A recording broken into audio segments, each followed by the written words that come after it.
Hi everyone, and welcome back to Parts Cannon Garage. This is part 2 of Cinderblock. One sec. Let me jog your memory. There's a Cinderblock, the old Tohatsu.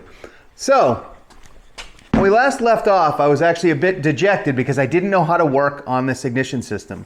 This motor is a 2002 and it does not have a points-based ignition system. Now, I'm always filing those points and claiming victory. This doesn't even have points. So this has a pickup up here. We talked about that in the last video. A coil, but then this thing down the bottom here, which I was calling a computer box. That's exactly what it is, essentially. It's this is an electronic ignition. So anyway, I started looking around and shopping for these parts. Like I said, that's why I named this channel Parts Cannon Garage, because I'm really good at shopping for parts and replacing them, but not necessarily figuring out how to diagnose this mess. So I did a bunch of reading, figured out how to diagnose this, got my multimeter ready. Then I started ordering the parts, had them all in my cart, and I was just saying, let's just do it. It was about $120. And this computer box was actually by far the most expensive. I think it was about 80 bucks for that one part.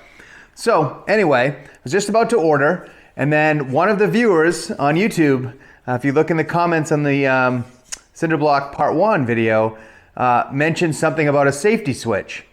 And I have seen lanyards on outboards throughout my life. It's a little lanyard that you clip on yourself, and it usually goes to a kill switch or something. And if you fall out of the boat or something goes horribly wrong, it kills the engine. And I thought to myself, like, there's no way it can be that. That's not possible. So I ran out to the shop here and stuck a wrench in place where there would normally be like a lanyard. Well, let me show you what happened. I normally try to do everything on camera, but I already know what's going to happen here because I tried it. So this is the kill. I thought this was a kill button, but this is what someone was suggesting there could be a lanyard. And the lanyard usually looks kind of like a half circle clip that goes around this. So what you can do if you don't have a lanyard, you would never drive around like this, but stick a wrench in there. So all I'm doing here is pulling this red button out, and I'm just sticking a wrench behind it, and that's just going to hold it out. All right, so you saw what the wrench looks like in there, acting as our lanyard safety switch, and we're just going to resume. So last time we did an inspection, we cleaned it, we checked for spark, and then the episode ended. So we're back checking for spark. So I know what's going to happen here, so I'm going to act disappointed, surprised, whatever. See how my acting is? So we know it's terrible, actually. Oh my goodness! Spark test number 2 with the fake lanyard attached. All right, so as you can see, we have really great spark on this motor. And I want to thank the folks in the comments for bringing this up as a possibility of why this isn't running, because you saved me $120. Thank you for that. You saved wasted parts because obviously these ignition components work just great, and hopefully others learned from your comments as well, and maybe my foolishness. So thank you. And in that same vein, we went over 200 subscribers between part 1 and part 2 of Cinderblock, and I just want to thank everyone for subscribing. It's really cool again. So let's move on. So the next step will be to test this sucker for compression. So let's see what we got. Pull out our handy Azuno digital compression gauge. Screw it in where the plug would go. Snug it. All right, now we turn our gauge on. I know you really can't see this very well from there. Zero it out, and let's spin it.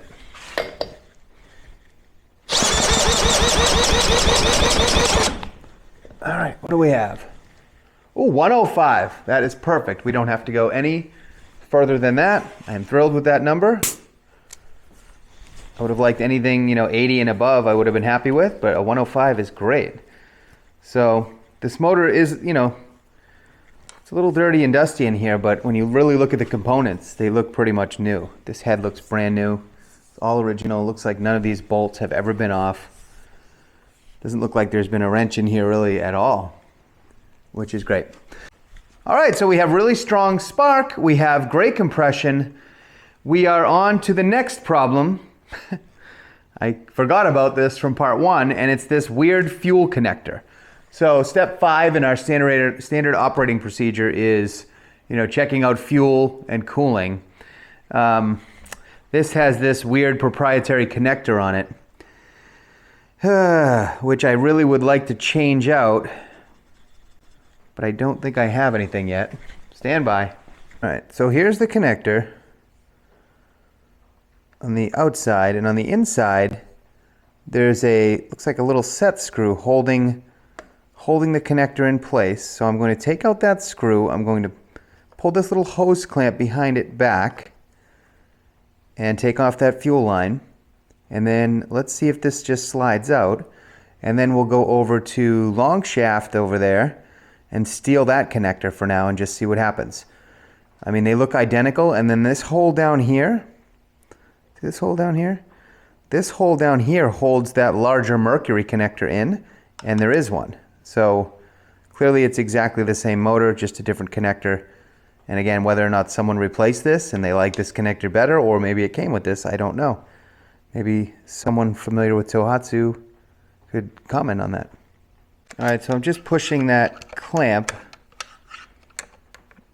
I'm just pushing that clamp as far back as possible. I don't want to lose it. So I'll put that way back there. I'm going to take out this little set screw here. I assume it's a set screw.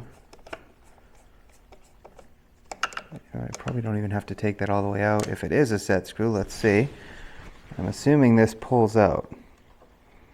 Okay, awesome. And look at that. I mean, they left enough slack in the fuel line so that you can just disconnect it after, which is going to save me a lot of trouble. Look at that. That's cool. Okay. So that's about as far as I can get this out. So now I just need to pull this off. This is probably going to take 2 hands. Let's see. There we go.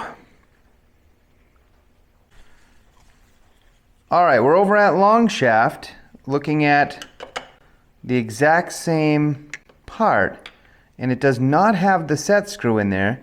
You'll notice the Mercury style connector, this two pin, I guess, or 2-prong connector. So I think what I'll do is the same thing. I'll take this clamp off, slide it back, loosen this nut, pull this connector off, and I'll meet you back over at Cinderblock in about 2 seconds. All right, we're over at Cinderblock, and I've taken the fuel connector off of shaft, or long shaft, and here it is. It's exactly the same. I mean, there's this bolt that goes through this hole. It's exactly the same. So I don't know what was going on there, but let's put this thing back together. So I'm going to connect. Let me try to hold this camera again in a weird way. Okay, so I'm going to connect this fuel line. That is a long. Okay. Jeez.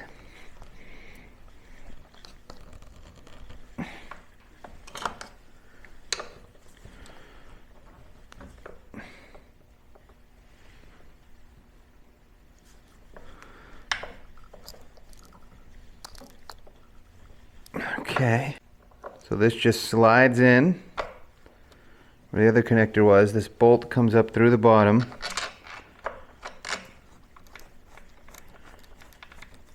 Alright, so Cinderblock now has a Mercury fuel connector on it. I'm going to put the pull starter back on, put the plug in, get this thing in the water tank, and let's see what happens.